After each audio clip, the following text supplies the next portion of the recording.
உள்ளத்தின் ஆழத்திலிருந்து நம்முடைய ஜெபத்தை எழுப்ப வேண்டும். அப்படி நம்ம உள்ளத்தின் ஆழத்திலிருந்து நம்முடைய ஜெபத்தை எழுப்பினாதான் நம்முடைய ஜெபம் உண்மையான ஜெபமாக இருக்கும்.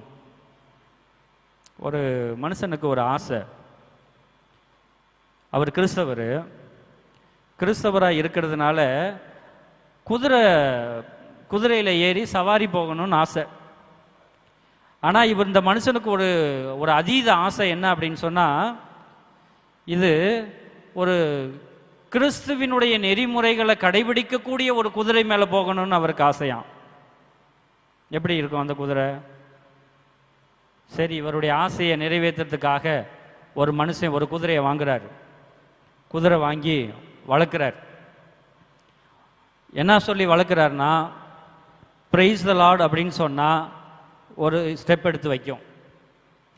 நீ எந்த அளவுக்கு வேகமாக பிரைஸ் த லார்ட்னு சொல்கிறோமோ அந்த அளவுக்கு வேகமாக அது போகும். ஓகேவா? பிரைஸ் த லார்ட்னு சொன்னால் ஒரு அடி எடுத்து வைக்கும்.